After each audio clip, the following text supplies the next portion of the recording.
Assalamualaikum warahmatullahi wabarakatuh.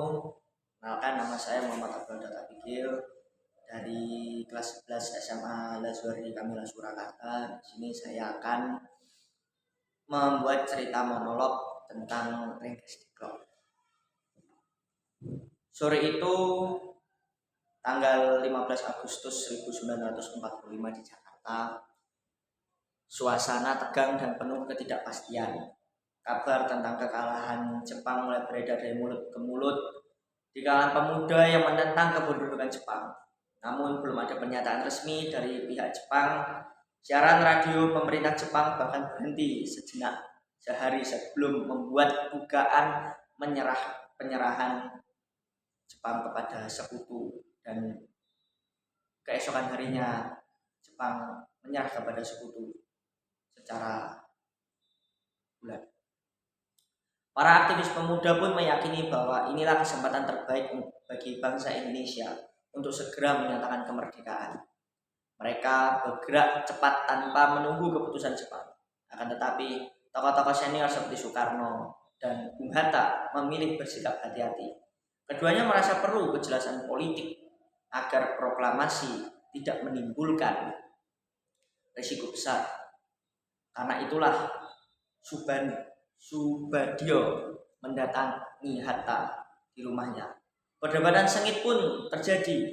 Hatta yang sedang menyusun konsep proklamasi untuk dibahas dalam rapat PPKI pada keesokan harinya merasa kesal karena dianggap lamban dan ragu.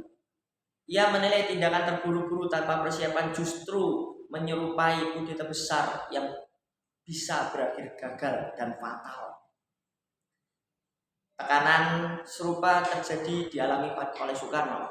Malam harinya Wikana bersama beberapa tokoh pemuda seperti Subadio, Suroto Kunto, dan DN Aidit mendatangi rumah Soekarno di Penggagasan Timur.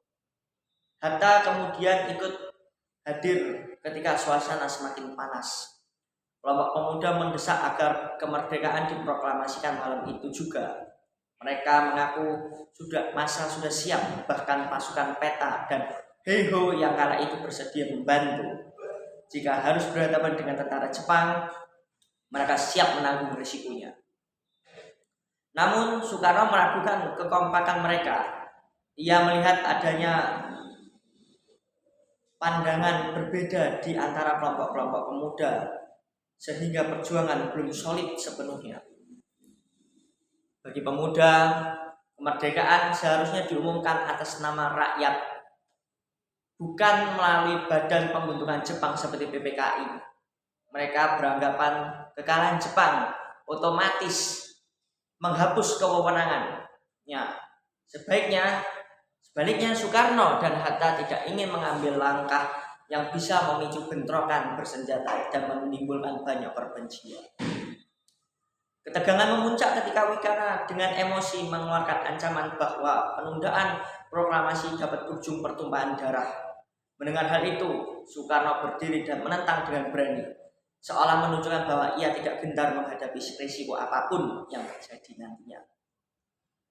Akhirnya, Hatta dengan tegas menolak desakan tersebut. Ia menyarankan bahwa pemuda mencari tokoh lain jika tidak sepakat dengan sikapnya.